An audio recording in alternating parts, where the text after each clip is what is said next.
l'opportunité que vous m'accordez de parler de mentorat parce que c'est un sujet qui me passionne depuis plusieurs décennies déjà.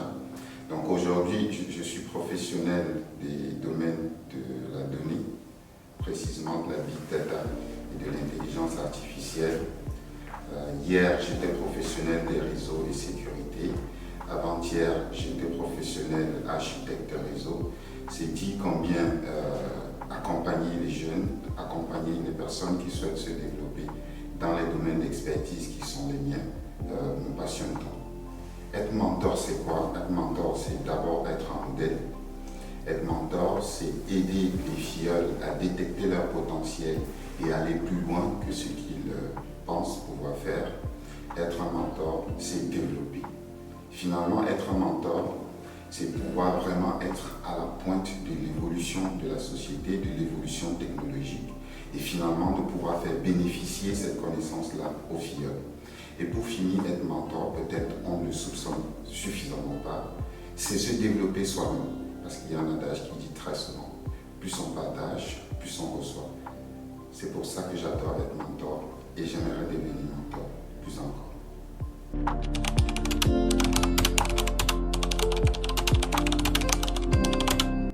Donc en réalité, j'ai eu l'opportunité d'enseigner dans les grandes écoles et universités au Cameroun.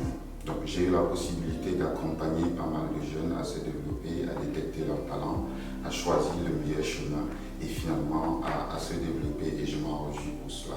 Maintenant, s'il faut revenir à un exemple concret, celui qui m'a le plus marqué, je vais choisir l'exemple le plus proche de moi qui est celui de mon petit frère cadet qui avait plutôt au secondaire un parcours assez moyen contrairement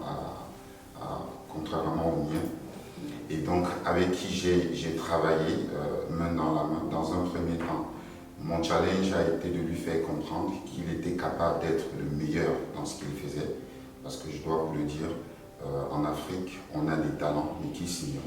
Donc, la première phase de mon accompagnement a été de lui faire découvrir qu'il avait un potentiel qu'il pouvait développer. Et la deuxième étape, c'était de pouvoir l'étudier, le comprendre, détecter ses points forts, détecter ses peurs, m'appuyer sur ses points forts pour l'aider à se développer dans ce qu'il aimait faire. Le cas échéant ici, c'est qualité et sécurité de l'environnement. Et donc, chemin faisant, il a pu obtenir une licence, pas forcément avec une moyenne excellente, mais avec l'accompagnement, il a fini major de sa promotion en qualité et sécurité de l'environnement. Donc aujourd'hui, ce qui est plus impressionnant, c'est que dans le milieu professionnel, il excelle mieux que moi. Qu'est-ce qu'il y a de plus motivant et de plus engageant que de voir qu'un filleul fait mieux que ce qu'on a pu faire.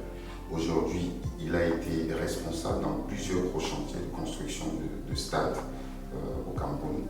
Et aujourd'hui, il exerce dans le domaine de la qualité des data centers. C'est dit combien son potentiel aujourd'hui lui permet d'embrasser tous les domaines et de réussir autant que celui qui avait fait une formation de base spécialisée dans le secteur. C'est l'expérience qui m'a le plus marqué en termes de mentorat et qui aujourd'hui m'encourage à continuer dans cet exercice parce que, comme je l'ai dit, c'est un exercice qui permet de se développer soi-même en développant les autres.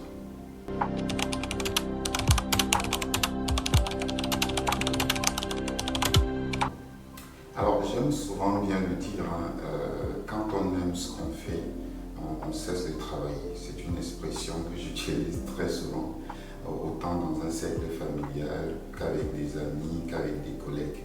Donc aujourd'hui, pour moi, le mentorat, c'est une partie de moi. La question que vous me posez revient, par exemple, à me demander comment je concilie regarder un film sur Netflix et être mentor. Pour moi, c'est des moments de plaisir, c'est des moments de partage, c'est des moments de distraction, c'est des moments qui me permettent de m'épanouir. Donc, j'aime le mentorat.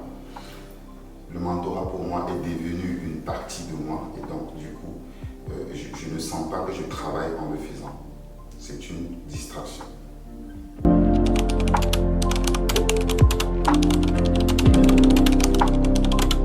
Alors, il y a toujours des défis en toute chose.